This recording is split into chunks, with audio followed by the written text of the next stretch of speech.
Good morning everyone. আশা করি সবাই খুব ভালো আছেন, আমিও খুব ভালো আছি।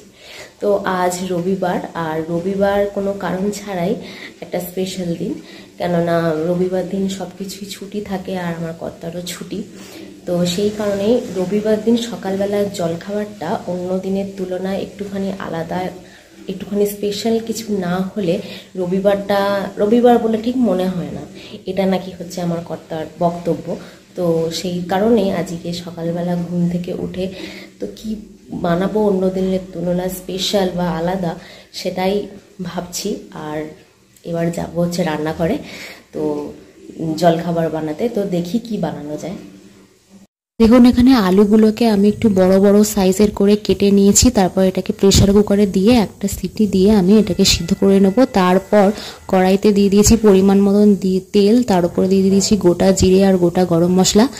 আর তারপর এটাকে ভেজে নিয়ে তার উপরে দিয়ে দেবো পেঁয়াজ কাঁচা লঙ্কা কুচি। পেঁয়াজ কাঁচা লঙ্কা কুচিটা ভালো করে ভাজা হয়ে যাওয়ার পর ওর ওপর দিয়ে দেবো টমেটো কুচিগুলো। টমেটো কুচিগুলোকে কিছুক্ষণ নরম হয়ে যাওয়া পর্যন্ত নেড়ে চেড়ে একটু ভেজে নেব। তারপর এর ওপর দিয়ে দেবো আদা রসুনের পেস্ট। আদা রসুনের পেস্টটা দেওয়ার পরও আমি কিছুক্ষণ এটাকে কষিয়ে নেব টমেটোমের সাথে। আদা রসুনটা কিছুক্ষণ কষানোর পর এরপর ওপরে পরিমাণ মতন সমস্ত মশলা আমি দিয়ে দিয়েছি। হলুদ, লঙ্কা গুঁড়ো, জিরে গুঁড়ো, ধনে গুঁড়ো, নুন, এই সমস্ত মশলা দেওয়ার পরও ভালো করে অনেকক্ষণ ধরে কষিয়ে নেব।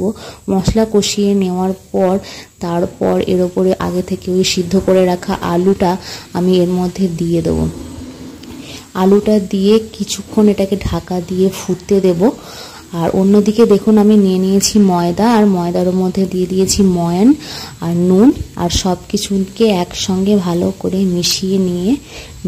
মিশিয়ে নেব। তারপর এটাকে মেখে নেব। ময়দাটাকে ভালো করে একটু শক্ত করে মেখে নেব। মেখে নেওয়ার পর এদিকে দেখুন আমার আলুর দমটা রেডি হয়ে গেছে।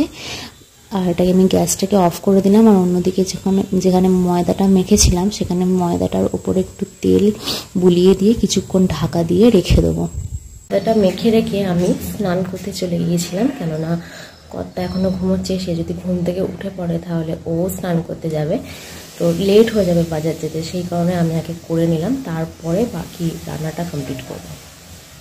যে ময়দাটা আমি মেখে রেখে গিয়েছিলাম সেই ময়দা থেকে আমি লেচি কেটে সেগুলোকে পাকিয়ে নিয়েছি। তারপর এখান থেকে আমি একটা করে পরোটা বেলে নেব পাতলা করে। যেহেতু আমি চৌকো পরোটা বেলতে পারি না, সেজন্য গোলই বানালাম। আর এগুলোকে চাটুতে অল্প তেল দিয়ে লো আঁচেতে আমি ভালো করে উল্টে পাল্টে ভেজে নেব। পরোটাগুলো ভাজা হয়ে যাওয়ার পর দুজনের খাবার আমি বেড়ে ফেলেছি। কেমন লাগলো ভিডিওটা অবশ্যই জানাবেন। ততক্ষণের জন্য ভালো থাকবেন। টাটা।